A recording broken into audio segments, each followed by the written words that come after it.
If you've been on the internet long enough, you are probably well acquainted with the magnum opus of garbage juice known as Shark Attack 3 Megalodon.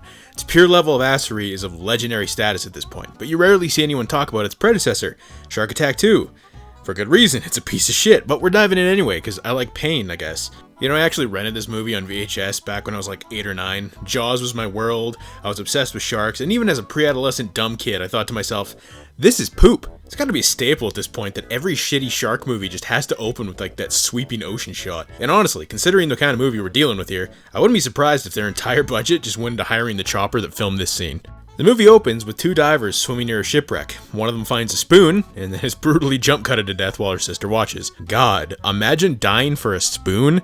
That's just sad. And like, not even like a nice spoon, it literally just looks like some random kitchen spoon that they like covered in like some rust looking crap because they're like, oh, this works. Anyway, during the struggle, this chick manages to gouge out one of the shark's eyes, which is an important plot device later, I guess. I don't know.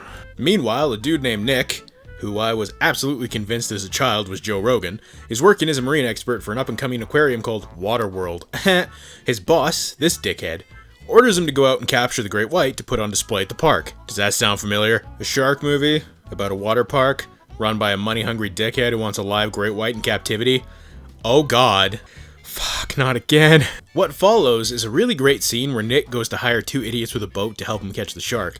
And I don't know if they fucked up the edit here or like what the hell happened, but like... Hey, Mark! Huh? Hey, listen to me! Hey. Shark! In the inlet! Capturing a great white! Jesus! Next thing, Francisco will have you out looking for Moby Dick. Don't fuck with me, Mark. Are you guys available or not? How did he manage to specifically guess capture a great white from Nick going, either they cut a scene out or that dude's just psychic, and I'm willing to bet they probably just screwed up the edit. They managed to catch the shark and put it in a tank. Crazy how it's supposed to be a tank, but the stock footage of the great white they used is clearly out in the open ocean, and... oh, come on, man. Who approved that shot?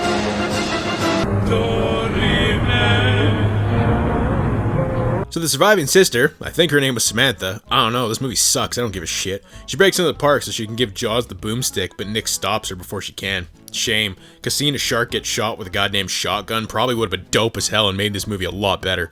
Oh, and another thing they love to do in this is add a goddamn roar every time the shark bites anything, you know, kinda like Jaws the Revenge. Hell yeah. So the shark ends up dragging some poor dude with a meme-worthy scream into the tank and eats him in front of the visitors, then decides to just escape the tank. Nick runs in completely, absolutely necessary slow motion to close the gate before the shark can get out, which just had me thinking, why was the fucking gate even open to begin with? You know, at least Jaws 3 it had an excuse because they had to let the dolphins out of the gate, but in this it's just like, I don't know.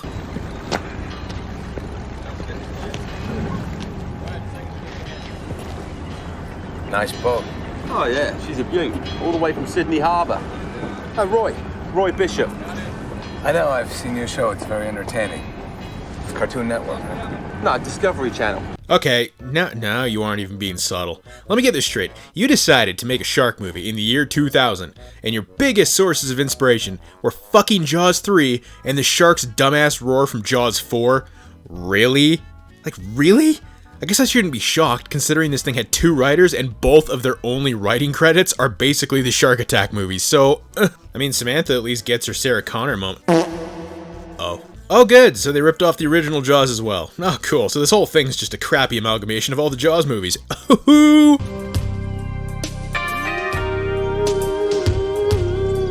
It was a big surprise. Oh good, they even gave us a date montage set to probably the most unsubtle "they're gonna bang later" music I've ever heard.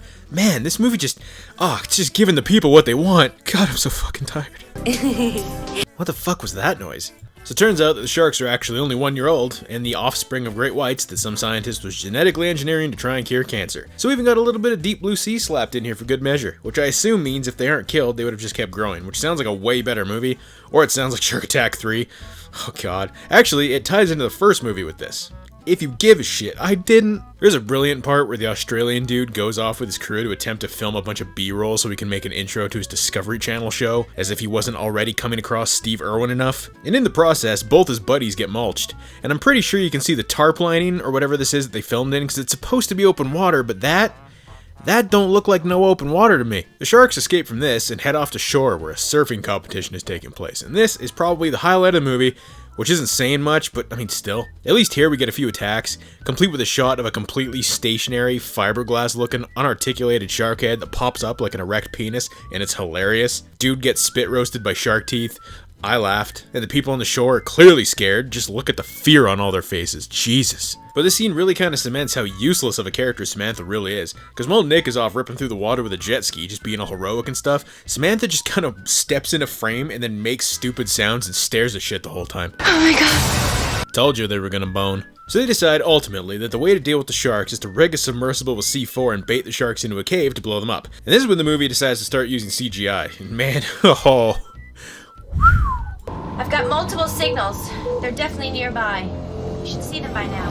Nothing yet. Whoa. I'm sorry, did the sharks just burp? And oh boy, you thought Michael Bay movies, or like, I don't know, Taken 2, were known for their cuts? Just look at this shit. This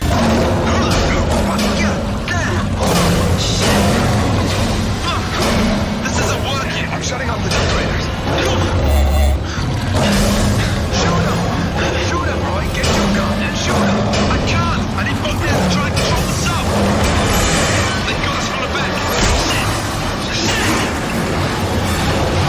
I'm losing it. We're going down. We're going down. There's so much editing here that it's barely even comprehensible. Yada yada yada, Samantha says, oh my god, on repeat. Oh my god. Oh my god. Nick shoots a hole through the shark's head with a pistol, which apparently you can do. I didn't think you could do that, but it works. So hey, I mean, look at Shark Attack 2 teaching me something new I didn't already know. Movie's still butt fudge though, but it's like butt fudge with sprinkles. It's still crappy, but you could easily have a good time with this if you included alcohol and you just riffed on it with a bunch of friends the whole time. It doesn't quite have the meme worthiness of Shark Attack 3, but it's not as ungodly boring as the first Shark Attack was. So, I mean, well, all the Shark Attack movies are ass, so just pick your poison.